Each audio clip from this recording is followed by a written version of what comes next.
Saat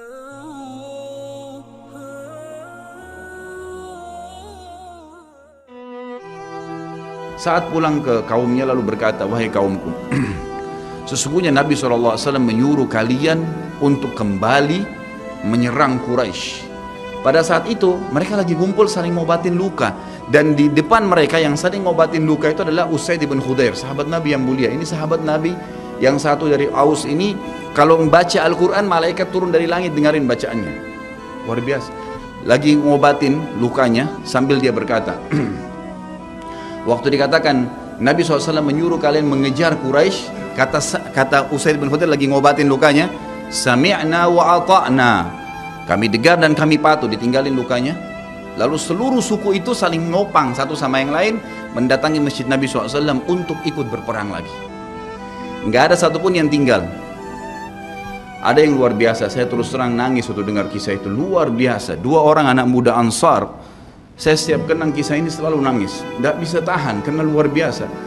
Anak dua orang ini belasan tahun umurnya, dan dua-duanya nggak bisa jalan, Bapak Ibu sekalian, nggak bisa jalan. Luar biasa.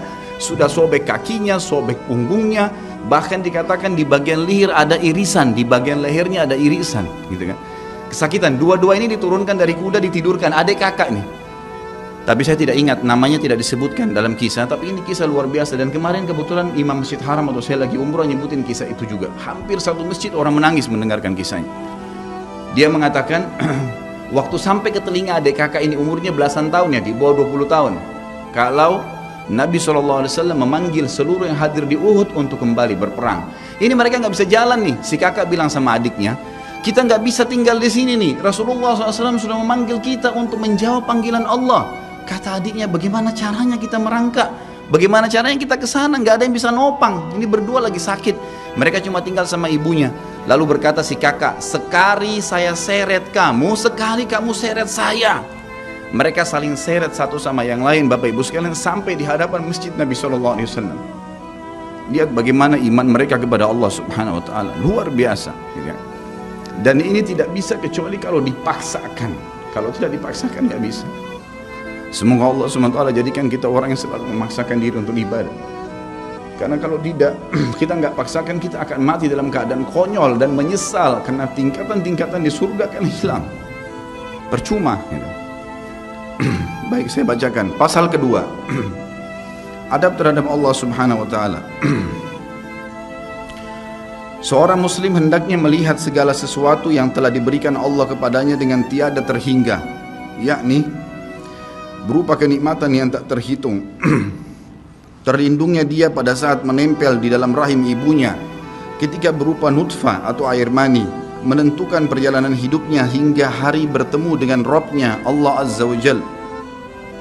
Hendaknya ia bersyukur kepada Allah atas nikmat itu dengan lisannya, yakni memuji dan menyanjung Allah secara semestinya. Juga bersyukur kepada Allah dengan anggota badan, dengan cara menggunakannya di dalam ketaatan kepada Allah Subhanahu Wa Taala. Karena mengingkari nikmat, tidak mengakui kelebihan yang diberikan Allah, mengingkarinya beserta kebaikannya, bukanlah termasuk adab kepada Allah. Sebagaimana Allah berfirman dalam surah An-Nahl ayat 53, A'udzubillahi minasyaitonirrajim. Wa ma bikum min ni'matin faminallah. Dan apa saja nikmat yang ada padamu, maka itu dari Allah datangnya. Dalam surah An-Nahl ayat 18 Allah berfirman, A'udzubillahi minasyaitonirrajim, wa in ta'uddu ni'matallahi la tuhsuha. Dan jika kalian menghitung-hitung nikmat Allah, maka kalian tidak akan mampu untuk menghitungnya. Begitu banyak nikmatnya Allah, Bapak Ibu sekalian. Kita berbuat maksiat, pelanggaran-pelanggaran, tapi Allah masih bisa memberikan kita oksigen gratis, cahaya masih bisa ditangkap oleh mata kita, telinga kita masih bisa menangkap suara sehingga mengetahui apa yang diinginkan oleh kita. Setelah bertahun-tahun berbuat dosa, dengan taubat kepada Allah, Allah bisa ampuni. Itu luar biasa. Nikmat Allah tidak bisa terhitung. Rugilah orang-orang yang tidak menyembah Allah Subhanahu Wa Taala.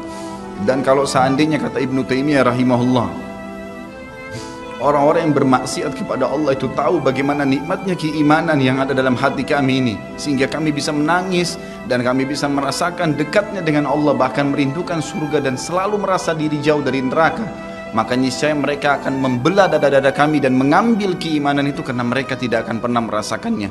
Keimanan akan membuat makanan sederhana menjadi mewah, tidur di tempat yang biasa akan menjadi nyaman, bahkan cobaan seberat apapun menjadi kecil buat kita karena keimanan kepada Allah Subhanahu wa taala. Dan itu sebuah nikmat. Itu hanya bisa dirasakan kalau kita betul-betul memaksakan diri beribadah kepada Allah Subhanahu wa taala.